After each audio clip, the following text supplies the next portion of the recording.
একজন সাধারণ মানুষের মতোই জীবনযাপন তার। ব্যক্তি জীবনে আদিক্ষেতা কিংবা অহংবোধ তাকে স্পর্শ করেনি কখনো। সংগ্রামমুখী তার জীবনের প্রতিটি অধ্যায়। প্রধানমন্ত্রী শেখ হাসিনার একান্ত আপনজন, আবার কোনো কোনো ক্ষেত্রে অভিভাবকের ভূমিকায়ও দেখা যায় তাকে। তিনি বঙ্গবন্ধু কন্যা শেখ রেহানা। ১৯৫৫ সালের ১৩ সেপ্টেম্বর জন্মগ্রহণ করেন তিনি।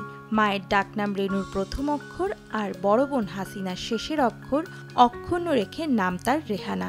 অতি আদরের ছোট ভাই রাসেলের কাছে যিনি ছিলেন দেনা আপা।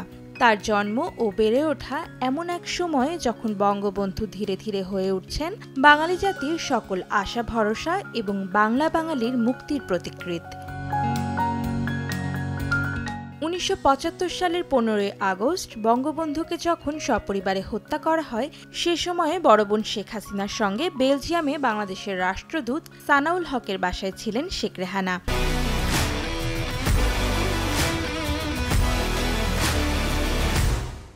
হত্যাকাণ্ডের খবর ছড়িয়ে পড়লে রাষ্ট্রদূত তাদের কোনো ধরনের সহযোগিতা করতে অস্বীকৃতি জানান। এরপরে তারা জার্মানি হয়ে ভারতে রাজনৈতিক আশ্রয়ে চলে যান। সেখানে তারা দীর্ঘ সময় নির্বাসিত জীবন কাটান।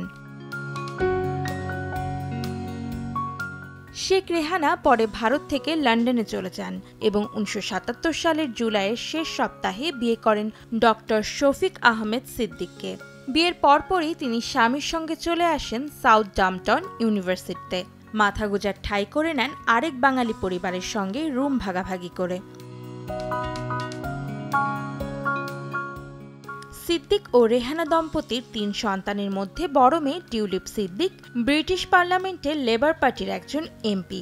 ছেলে রাদওয়ান মুজিব সিদ্দিক একটি আন্তর্জাতিক সংস্থায় কর্মরত আছেন, আর ছোট মেয়ে আজমিনা সিদ্দিক লন্ডনে কন্ট্রোল রিস্ক নামে একটি প্রতিষ্ঠানের গ্লোবাল রিস্ক অ্যানালাইসিস সম্পাদক।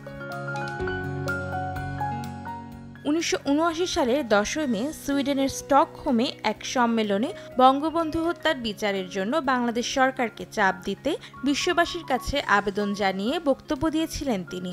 দেশ ও জাতির কল্যাণে অনেকটা নেপথ্যে থেকেই ভূমিকা রেখে যাচ্ছেন বঙ্গবন্ধুর এই কনিষ্ঠ কন্যা। অন্তরা সেন, সময় সংবাদ।